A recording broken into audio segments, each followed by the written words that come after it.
Le message de Martin Luther King est pour moi un message qui est toujours d'actualité. C'est un message pertinent parce qu'à travers le message de Martin Luther King, on trouve toute la question de la justice, de la paix. Donc c'est un message qui est toujours pertinent.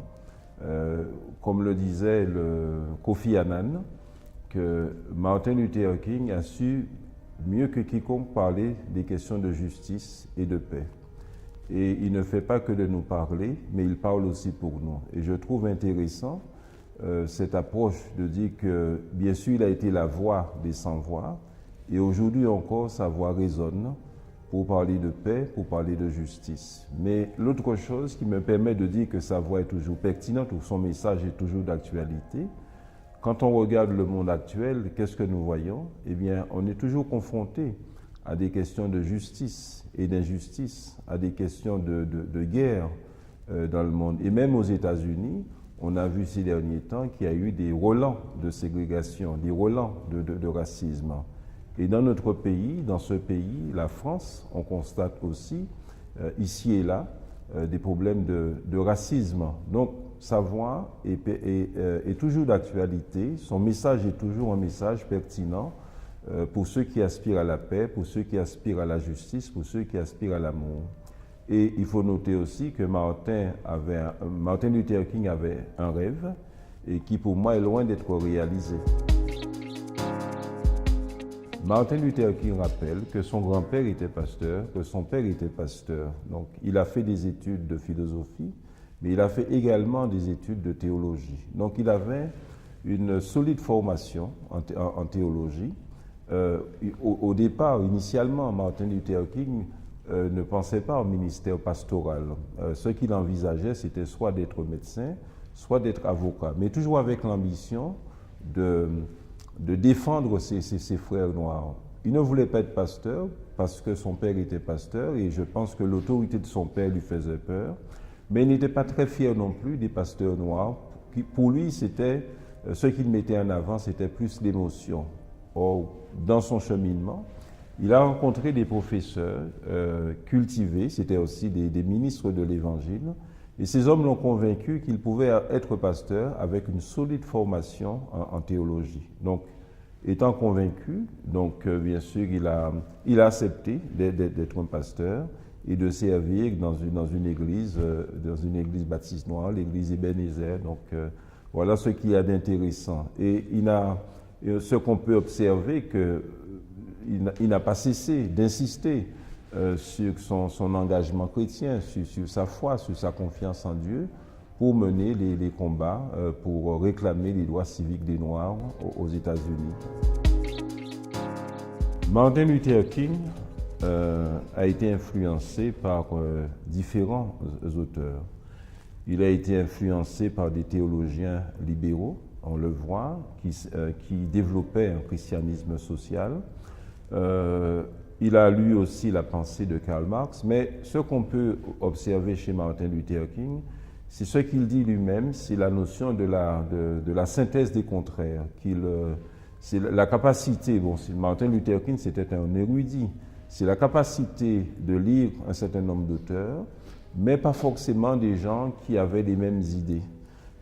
Donc c'est ce qui est intéressant. Donc moi je trouve que là il y avait un certain courage de lire Karl Marx et de tirer une conclusion, de dire qu'il y a des choses qui sont intéressantes et en même temps je ne peux pas le suivre jusqu'au bout parce que l'Évangile ne le permet pas. Bien sûr, il va lire aussi Henri Thoreau qui a mis en avant la notion de désobéissance civile. Donc il y a pas mal de théologiens qui ont influencé la pensée de King. Il y avait chez lui ce qu'il appelle un rejet du fondamentalisme. Donc c'est pour cela aussi qu'il a lu des théologiens libéraux afin de mieux de tirer, je dirais, trouver des choses,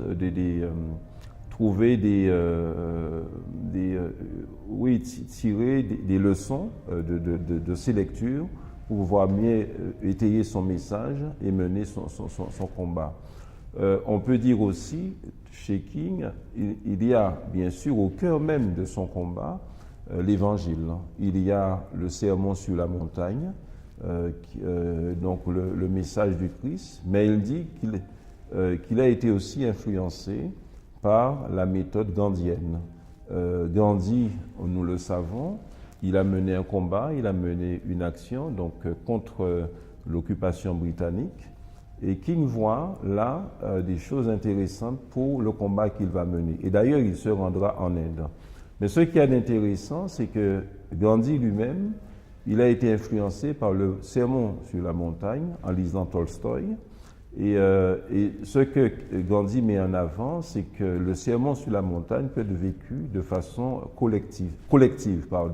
Et c'est ce qui va intéresser Martin Luther King. Comment passer de la mise en pratique du sermon sur la montagne de façon individuelle à une façon collective pour changer les choses, pour faire avancer les choses.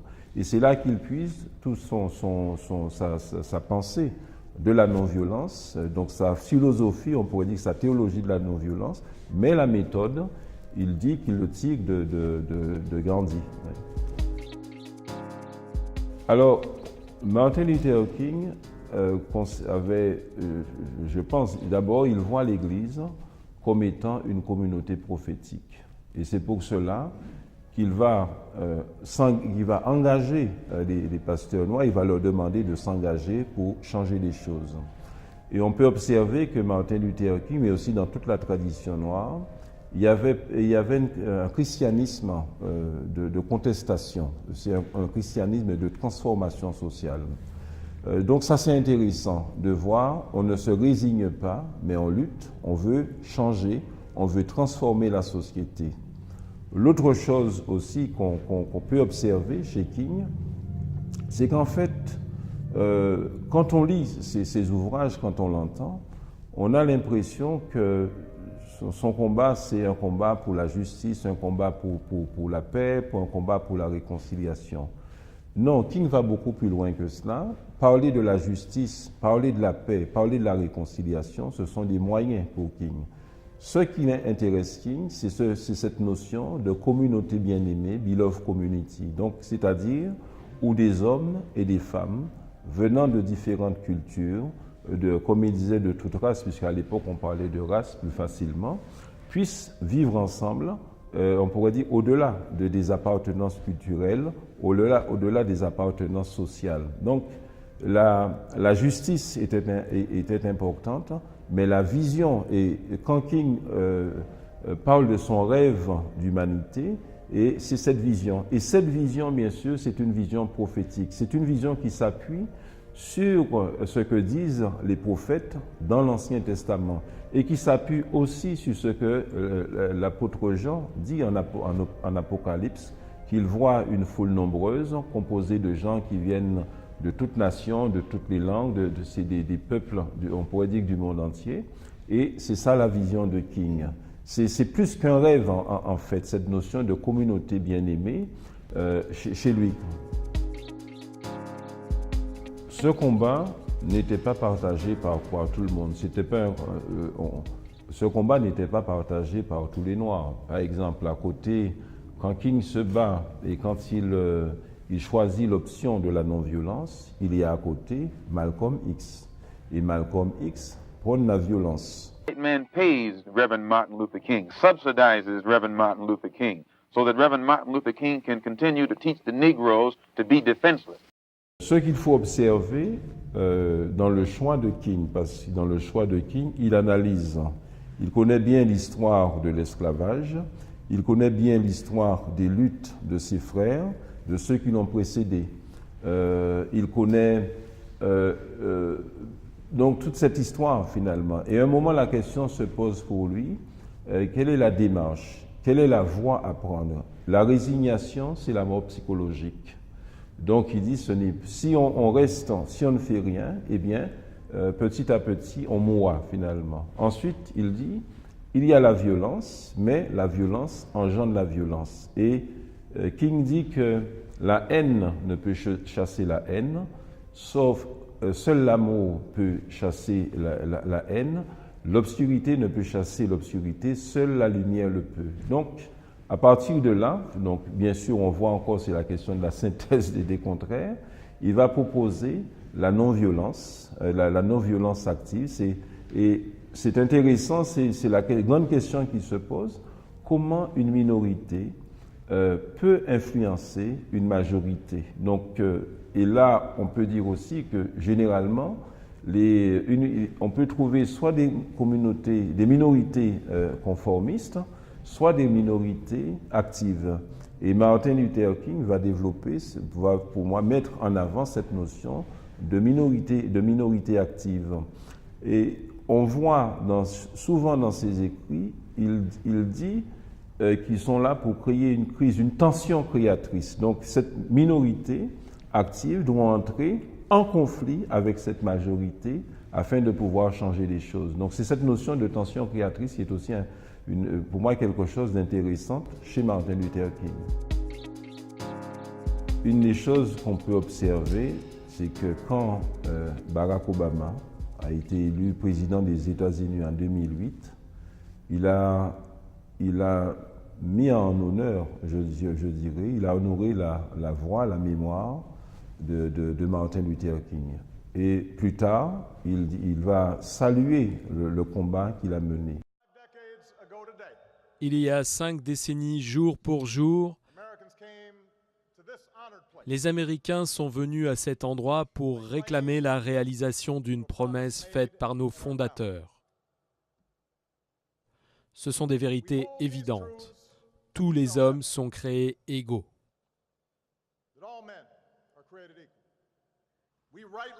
Nous nous souvenons du grand discours du Dr King ce jour-là. On voit que chez Barack Obama, il a manifesté une certaine reconnaissance. Donc il était conscient que sans le combat de King, et bien sûr avec les personnes qui l'ont accompagné, il ne serait pas devenu le président des États-Unis. Dans son rêve, Martin Luther King dit qu'il rêve un jour que ses enfants ne seront pas jugés par la couleur de leur peau. Donc ça montre, en faisant le choix de Barack Obama, on a jugé son caractère et non pas la couleur de sa peau. Même s'il y avait, bien sûr, des Américains racistes qui ne voulaient pas qu'il devienne le président.